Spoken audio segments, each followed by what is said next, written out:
Hello, I'm Alma Schneider. I'm a licensed clinical social worker and the proud mother of 4 children, one of whom has Prader-Willi syndrome.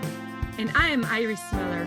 I'm a certified rehabilitation counselor and the proud mother of 2 children, one of whom has quadriplegic cerebral palsy and is nonverbal.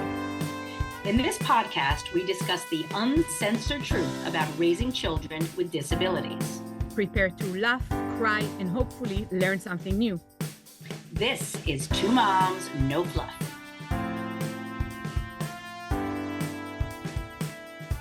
Hello everyone and welcome to another episode of Two Moms, No Fluff. I'm Iris Miller and I'm here with my partner Alma Schneider.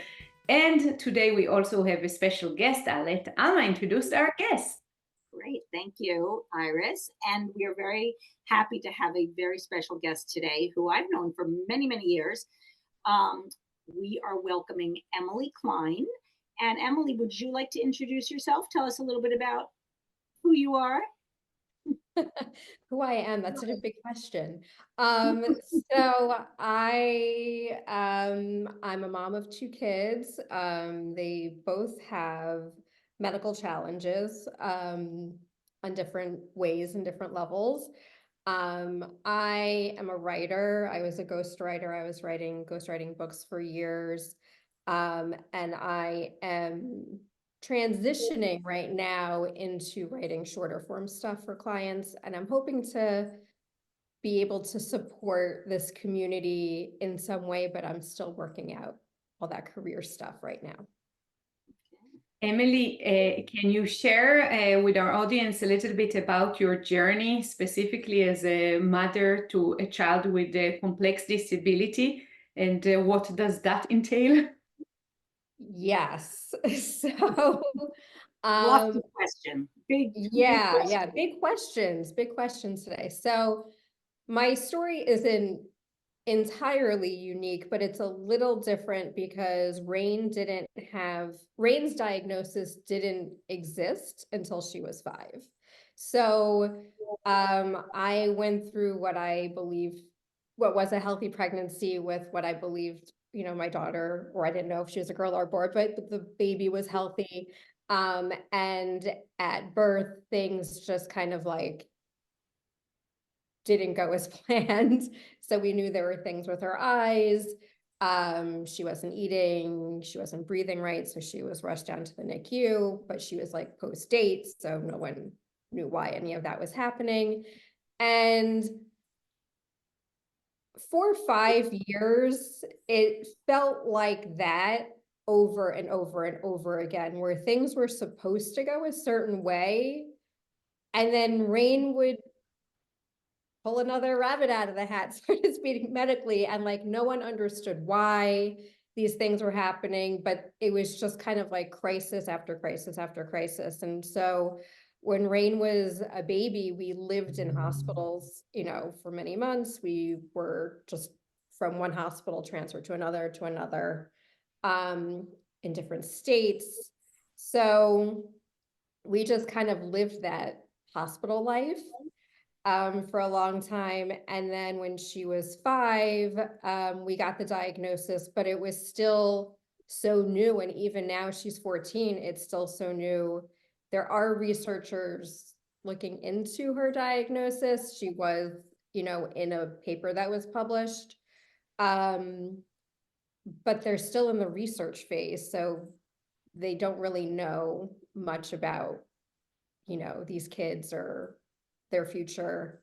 And Rain, even though she still seems like a little different, I'm not sure if she has other things in addition or if the way her gene is expressed is just a little different.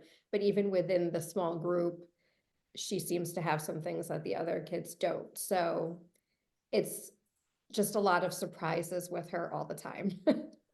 And is there a name for the? The gene that has the issue is RARB, so retinoic acid receptor beta. And it's like a conductor gene, so it has a lot of instructions at different parts of your body. So she has like multi-system involvement. She also has mitochondrial DNA depletion, which presumably is linked, but none of the other children, as far as I'm aware, I'm not up to date every minute. As far as Mhm. I'm aware, the other children don't, and I don't even know if they were tested. So, um, so yeah, there's just, and like even the RARB, it was called something, and then I think they were changing it. Like that's how new it is. They're still understanding even like the nomenclature because they're still wrapping their head around like what it all entails with all the And, symptoms. and So how many kids are we talking about have been I'm in not this even community? sure right now. I mean, I'll I'm not even sure. I mean, it's like more than five, but I think when she was first diagnosed, there were like five or six that were known, and then it became something that they could test. Yeah. So now we're finding more people and even some adults, and with it, like most genetic things, there's a range. So like some people probably don't know they have it, and then you have kids like Rain who are like, clearly there's a lot going on with this person. Um, so yeah, I just think having a test for it, and that kind of gets thrown into the genetic mix, Hmm. um, is helpful for everyone. But when Rain was younger, there wasn't a test, so it was just there. We were trying everything, and she just wasn't hitting any of the tests. Yeah. So how, it's a lot not to have any diagnosis or any other community. What were your initial responses? We like to get to the real stuff in this podcast, how Yeah, people actually feel. What were some of the emotions or things that you were thinking about when all these issues started happening when she was born? I think it was it was a lot of shock, Hmm. and so I didn't really feel a lot. I remember like when she was in the NICU, because even she was transferred from the NICU here, which they did a fantastic job, but she had eye stuff. So we were transferred to Philly. Like we were just always moving hospitals from like the very beginning. But I Hmm. remember in the hospital, like here in the NICU, I think You're the in social New worker, Jersey. yeah, New Jersey, exactly. The social worker came in and was like, "Are you okay? Because like I haven't seen you cry, and there's like a lot going on with your baby." And I was like, "Yeah, but she needs me. Like I can't fall apart. Like she needs me to be asking questions and to like be here." I just had a C-section. I was like exhausted, there was a lot going on. Yeah. But I think I was just in shock. And because there was no like, this is the diagnosis and this is what we can anticipate, Yeah. I wasn't going through my days like, oh, is she going to have a seizure today? Like, oh, is her Hmm. sugar going to drop out? Like, I was just going through my day, and then like a crisis would hit. Hmm. So it was like walking through a landmine, but I wasn't like, so I was just in shock all the time. It was like shock after shock after shock after shock. Yeah. Um, Things have slowed down, but for many years, that's what it was like. So it wasn't really like I got this diagnosis and then I grieved. Hmm. It was just this constant call 911. What's going on? Why is this happening? Like, and it was just a constant like Crisis. journey. It was a constant crisis. Yeah. Um, before we had anything to kind of hold on to and point to. Yeah. Okay. Emily, I have to reflect on this and say that I know you obviously through Alma from many years ago, and it always kind of struck me how you always seemed so composed and on top of your act and everything, despite all the challenges with raising Rain. And I'm just it's interesting to me to hear your reflection about being in a constant state of shock, because for us, like the outside world, you always seem to be so much in control. Do you also feel that way or not? That's so interesting. And it's always interesting to hear like, oh, I thought this, but And I But just want to add also, to that, and you always look very put together. right. You always look very put together as well. And oh, you well, also worked, with the two children, and our kids are in very similar ages and stages. And it seemed to me always, just as a, bystander, friend, etc., that you not only had it together in terms of raising your children, but also you were working, given not a full time, but you kept your career going the entire time. And I was like, how does she does it? I know it was always kind of a mystery to me. I remember through those years, and you guys also as a couple kind of seem to progress in the right direction, like housewives, etc. And I just, it's interesting to me that you reflect back and saying I was just in a state of shock. Well, yeah, it's interesting to, yeah, again, to hear the outside perspective.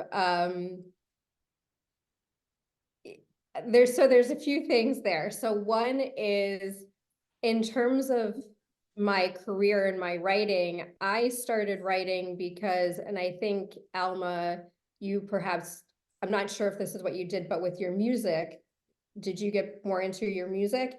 So I grew up writing, and then I just was like, I'm not going to do this. I was like a writer and dancer when I was, younger. And when everything started happening with Rain, I went back to writing kind of like as a place of safety for myself. And it felt like home. Like I could write, I could get my thoughts together, I could control the story, which in the outside, I could not control anything happening. And it became, and so the writing was a lifeline to me. So it wasn't like a career like, oh, I'm trying to like hustle here, which I think is awesome if people can like get it together to do that. It really became a lifeline of like, how am I processing this? How am I going to handle this? How do I see this in the world? Mm-hmm. How do I connect this experience, which feels extremely unique because no one Mm-hmm. knows what's happening with my kid, Yeah. to things that are not, that are more relatable in this world? How do I make this bridge? And so I started with nonfiction, and I was publishing in some literary journals, and then I started writing for like a local online site. And it really, like, the writing brought me back to life, because we all know this world can be extremely isolating, both emotionally, but also like physically. Like I was in my home all the time. Like Rain had therapy appointments like through, early intervention, like every day. And or we would be at a doctor. So my world consisted of like my living room with a therapist, or a doctor's appointment, or a hospital. Like my world was small. And not that family and friends didn't want to be a part of it, but you can't really jump that bridge, especially as someone's like just learning the ropes, so to speak. So the writing allowed me to still touch the outside world from this place where I was still so isolated. So what might have looked like, oh, she's like doing this career thing, to me was this desperate reaching out into the world and kind of being like, there's still something that I can hold on to out here. And for me, that was through my writing and talking to other people and interviewing other people for whatever they were, doing. That was the drive in my writing. It became this almost like, I can touch this and I know what that is. Yeah. Yeah, you took care of yourself. I mean, Yeah. I just keep thinking self-care, self-care. You knew Yeah. this is who you are. And you're not just the mom with the kid with the disability. This is you. This is your identity, and you're growing and developing yourself in your own way. So that's so important. And we're always talking about this in our podcast, how we need to find something that is uniquely us and not have this world of disability just consume us. So Yeah, it's so so easy to glad. just get like swallowed, Yes. and there were times when I was swallowed. Mhm. But finding whatever that piece in you is, I think it that keeps you alive. Like you Yes. have to have some part of you. And then the other thing I wanted to say is, while I appreciate I always look so together, You know, and I don't know if I actually ever shared this with you guys, but I went through a period of such horrible panic that I wasn't leaving my house much. Like I could drive my other daughter to school. She was in like preschool, like 5 minutes down the road. And if there was something else that like, I'd like be driving with like the peppermint oil and like I was like really like I could not get it together. Even though I looked like I was together, I was like in my brain, I was like, I'm about to die this minute. Wow. I can't, I'm dizzy all the time. I'm going to pass out. I thought I was like having heart attacks every day. Like it wasn't just anxiety. I was literally, I could not get out of panic. Mhm. Like I was constantly in panic. So, um, so it's kind of like, not that it's weird that I looked a certain way, but even people who look like it's all together, you know, I was also like barely leaving my house and thinking like I may have to hospitalize myself, like because No, I did not I know can't that. function. Yeah, like I can't function like this. So I found a wonderful therapist and I learned a lot of skills, which Good. I'm very grateful for. But I don't think this is like a life like to be a mom of a kid who's like constantly in crisis like that. um you really need to have those skills in place, and I think just like generally speaking, whether you're special needs mom or not or whatever, I just think most people don't have those skills in place. Yeah. Like just like not Not shaming people, normal. like Yeah. they just like we didn't learn them. Like you have to learn them. You don't like come out knowing like, oh, this is how I regulate. Like Yes. like you have to learn it. So, Mhm. but in this like role, if you don't have those skills, you will get very hurt. Yes. Emily, I'm Uh, so grateful that you shared those two things Yes. now, because I think Mhm. for many, many of our moms and many of the, allies that are listening to the episode, it is so easy to fall onto, oh, she's always smiling, she's always Yes. looking so good, she has it under control, and not Mhm. see the undercurrent and what's going on under the surface. And as you said, it is a burden that any normal kind of human being would collapse under. And the fact that you also openly shared the value of therapy and the need that all of us have to learn those skills to kind of manage ourselves in light or despite all the anxiety and the uncertainty of life with our children, especially those who are medically complex, like in your situation. I think even if we close the episode now, this was so so valuable. So thank you. I um I really do want to ask you if you don't mind, and maybe that also goes back to talking a little bit about your younger daughter, but the decision process that brought you to the decision to do an out of home placement, and how did that work for your family, when and why, etc. so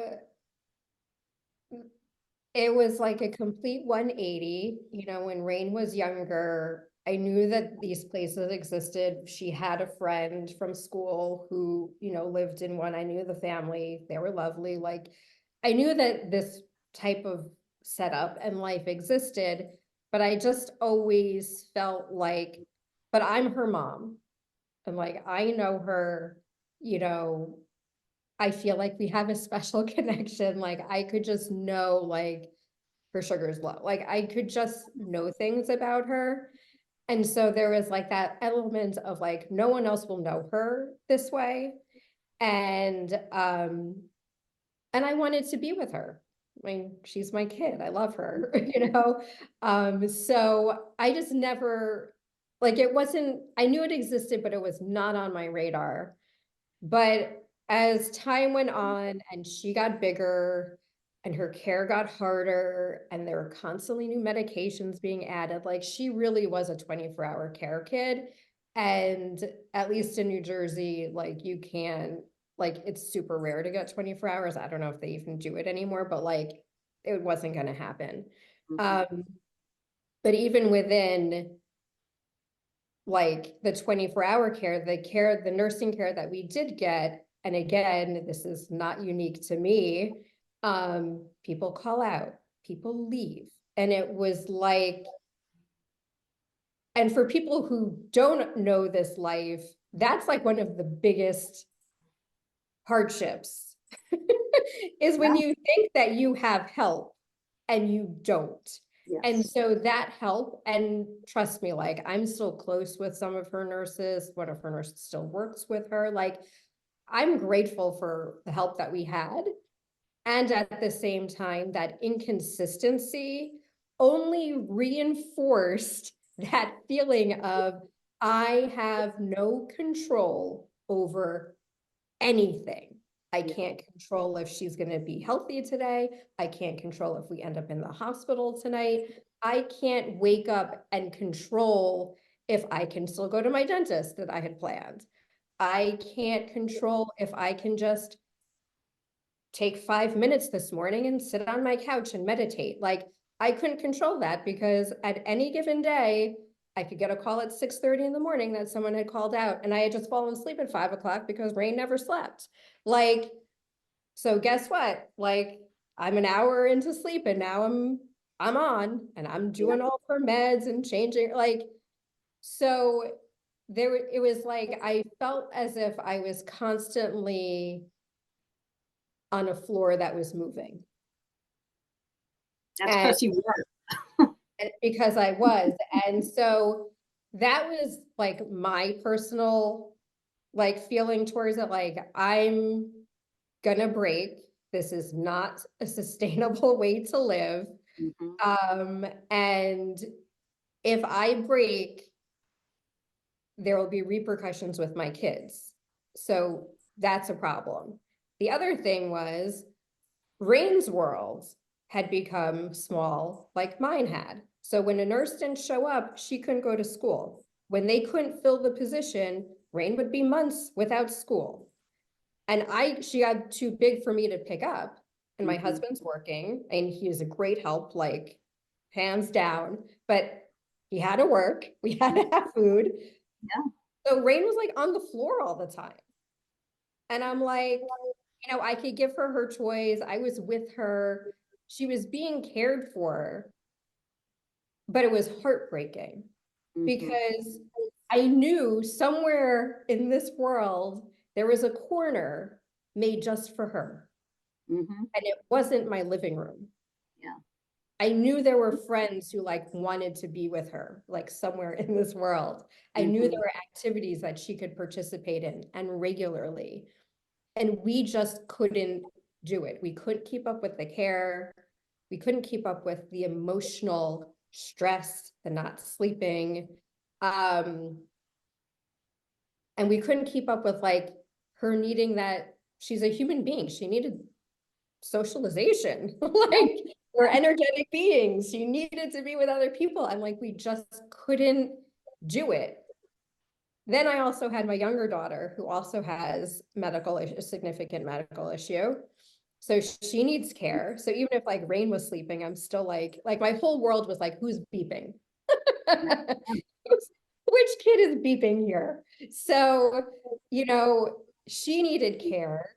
Um, and it was starting to impact it wasn't fair to Rain that people who were changing her, bathing her, supposed to be being able to manage her were constantly shifting. And I just felt like for her, that's probably doesn't feel good.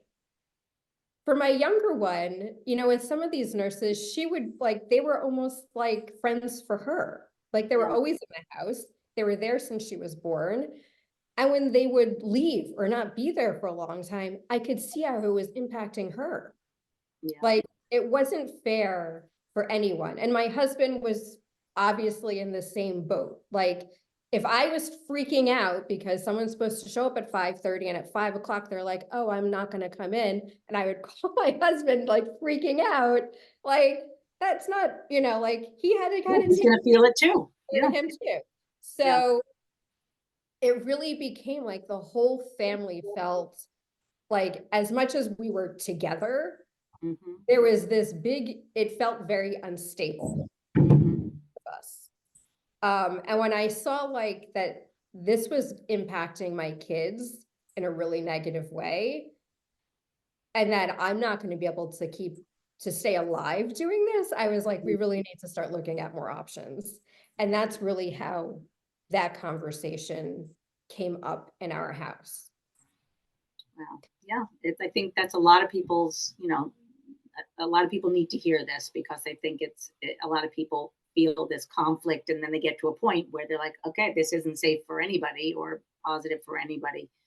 What were some of the considerations you had to make? What were you looking for? Was it a tough journey to find the specific, the quality of care? Were there a lot of places that you outright rejected, or how was your process So to there's finding? not that, as far as I know, there's not that many. We did reach out to a friend who doesn't work in pediatrics, but she works, as an advocate Mhm, in elder care. So she was familiar with just like facilities in general, and she could do a mhm. little research.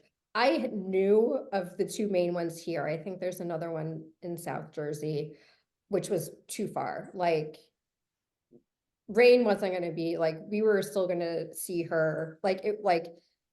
We had to be able to see her somewhat regularly. Like, there were just things that like we weren't here, like, here, take our kid. Yeah, Like, that yeah, wasn't our position.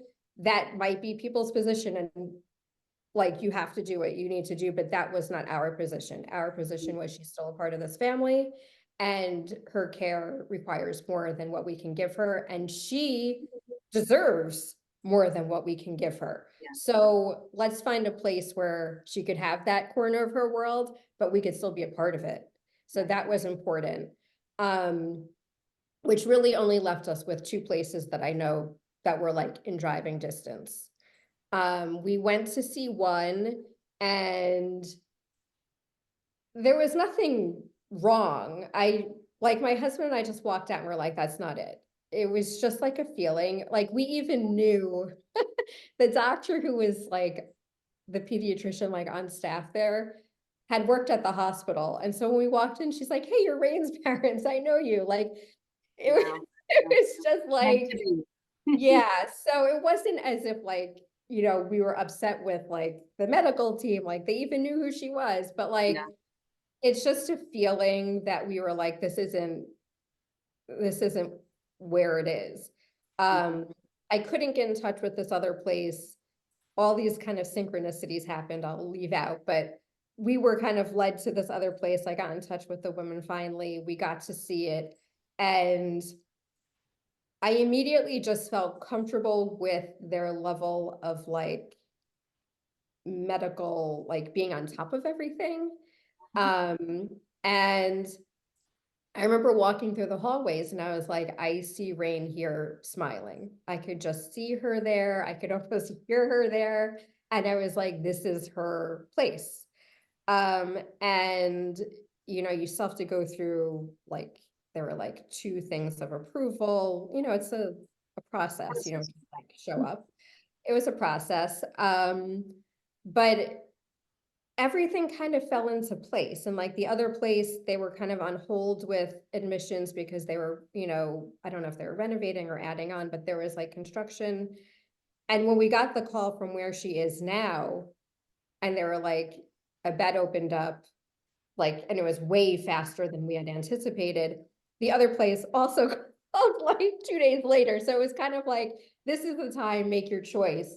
Um, and even though Rain hadn't been there, I almost felt like she had chosen this one because it just felt very much like her. Um, and then everything just kind of moved quickly. I'd asked them to give us a month because we hadn't told my younger daughter that we were considering this at all. I didn't want her thinking about it, worrying about it, wondering when it would happen. I just felt like that's not appropriate for a kid.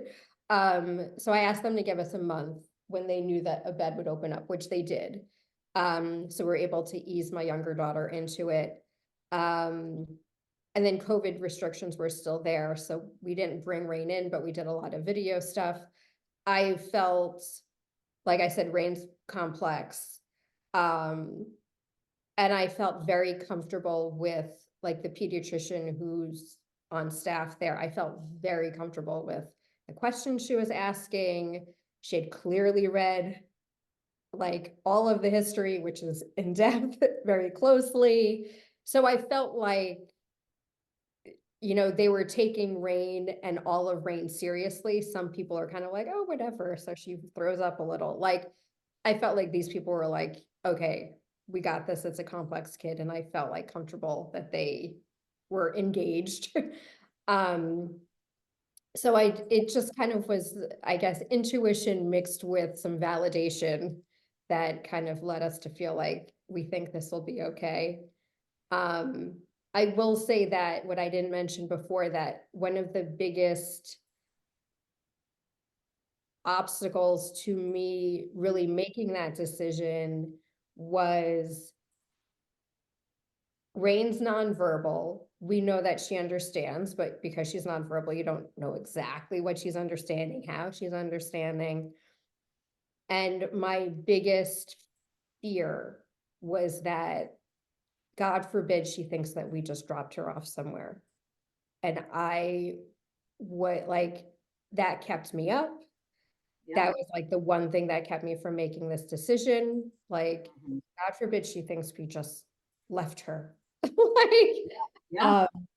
So, you know, we did tell Rain, like, there's gonna be all these friends, you're gonna get a roommate, you're gonna have these sleepovers every night, like shortly before we did it. And there were, like I said, there were still COVID restrictions in place. So like we were supposed to drop her and then she would be like in her room for a few days while the testing was happening. And we weren't supposed to go in for those 5 days. And we were like not happy, and literally the afternoon before that restriction was lifted. So we left her that night, and the next morning, like we dropped the other at school and went right over there, and we were able to see her the very next day. So it was just like all these things fell into place. Yeah. All Oh these my things that goodness. seemed like obstacles Yeah. just literally like disappeared. Um, and I know that sounds like a little woo, but for me, I just kind of felt like this is all lining up for her. And I felt like more comfortable with it because of that. And she, you know, like they said she did sleep that night. I'd have no reason to believe she didn't. Like, she has a roommate, you know, she did just start kind of getting into that world that I believed existed. Yeah. Yeah. It was kind of like we found it. She was with these kids all the time. She does activities all the time.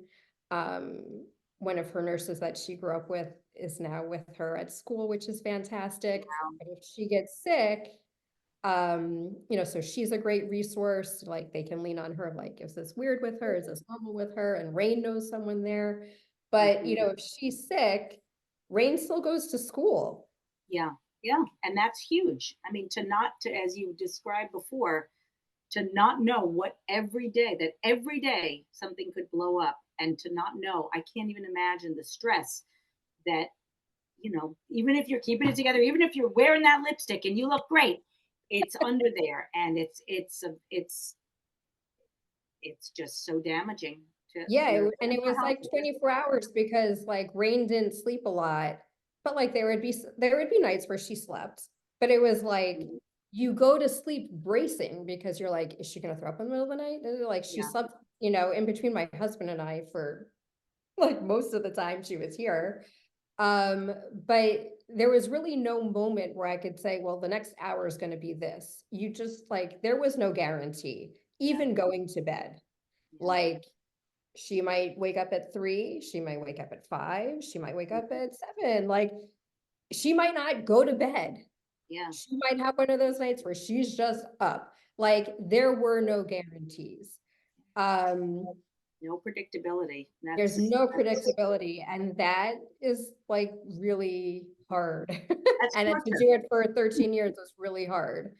But I will say that one of like my favorite moments there, and like her nurses there love her. Like I love everyone there. And I think she loves everyone there. But it was always such like a sticking point that like that social part where like I really just wanted her to have a life. Yeah. Like, Yeah. you know, she can have a life in the way that she can, whatever that means. Mhm. And I remember we dropped her off, like we were like we see her a lot. Like my husband's like there like now. So we see her a Yeah. lot. Yeah. But we were there over the weekend, and my husband and younger daughter had like gone back to the car and was like, oh, I forgot something. I ran back, and they always keep Rain by the nursing station. So she's never like alone. And like all the kids are out, you know, like together. And I remember I ran back in the room, and as I was coming out of the room, one of the nurses was like adjusting her chair and like, you know, getting her settled next to this little boy next to her. And the little boy next to her is like touching her tray and going, Ray Ray, Ray Ray. Aw. And I thought, holy shit, she has friends. Yeah. Yeah. She Yeah. has like she found her place. She found her corner. It And was that the was your first time, reassurance. Yeah. it was the first time I had ever heard another child say her name, because she's with Wow. a bunch of kids who are nonverbal. Like, you Yeah. know, Yeah. like you don't hear them say anything. Um, and to have this little boy say, and it was trying to engage with her, and of course Rain's giving him attitude because that's Rain, but like to have that kind of interaction was, I'm so grateful for this little boy. Like he'll never know that I'm like, Yeah. thank you for being her friend. But it was really just an amazing moment. Yeah. Yeah. Sounds like you got the right place. You have found the right place. Yeah, yeah, they really were amazing. And I found like, you know, another friend just randomly moved and found someone who their daughter's there, like before we were like, it was just the whole thing was like I said, it felt a little meant to be if, you know, Yeah. you're into that kind of It stuff. sounds like it. It sounds But like it from the yeah, outside.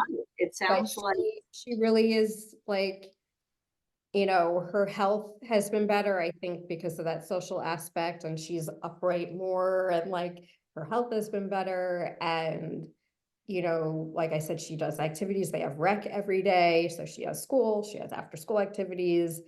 She's gone kayaking. She does wow. therapies in the pool during the summer. She just missed because she was sick. She missed two like activities that they were supposed to go to. But they really do a lot for the kids to give them that life in whatever way they can access it. Yeah. So yeah, so you know, we miss her a lot, but it is where she needs to be. Yeah.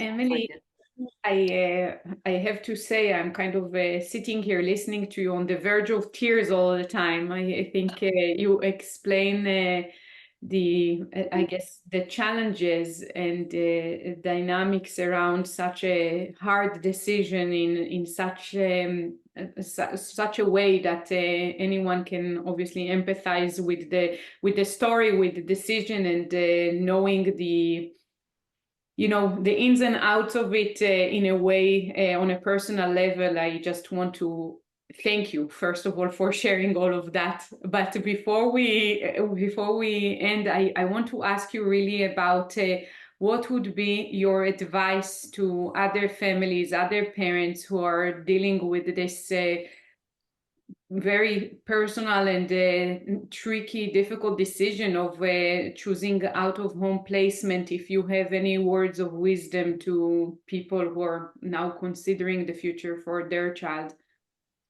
Yeah, and I think and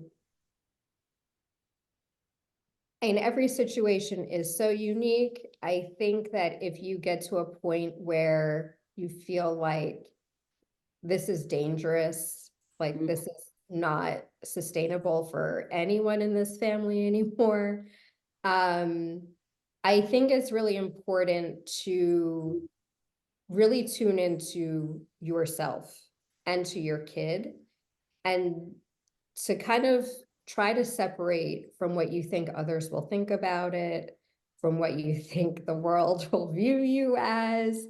Mhm. We had people around us who were really supportive, but I can imagine that there are families who are surrounded by people who would not be supportive of this kind of decision. But no one knows what you need or what your kid needs but you. Period. Hard stop. No Yes. one lives your life. Even someone with the same diagnosis who lives in this community, blah, Mhm. blah, blah. No one knows your world. And Thank so you. you're saying this is not going to work. This is about to break, or maybe it's actually breaking. Yeah. Tune into that. You really have to tune into that and trust that there is a corner of the world made just for your kid. Yeah, you're absolutely right. I'm so appreciative that you said that because there is judgment out there by people who do not have children with disabilities, but also with people who do have children with disabilities. And it's so important that we find our supports and the people who will be there for us and trust that our decision is the right one. So thank you so much. This has been such a great episode. And both of us, I think, are so appreciative of your taking the time to talk with us and have other people listen to this. If people want to get in touch with you, can we give them your email if they reach out to us? Yes, yes. Please give my email again. Like I said, I'm trying to I'm starting my career over now. So I'm trying to figure out a way to kind of, bring back to the community. So please, anyone, if you want to reach out and maybe you'll give me an idea. Emily, We'll thank get you. them first. Yeah. Thank you so very much for this episode, for sharing in such an honest way, such a complicated story. I really want to invite our listeners, if you have any questions, write to us at info@2momsnofluff. And this was a really no fluff episode. And Emily, thank you very, very much for your time. And thank you for our audience for listening in. And we'll see you next time. Thank you. For more information, please go to www.twomomsnofluff.com. Thank you. If you like this podcast, please subscribe and give it a 5-star rating so more people can hear it. Thank you.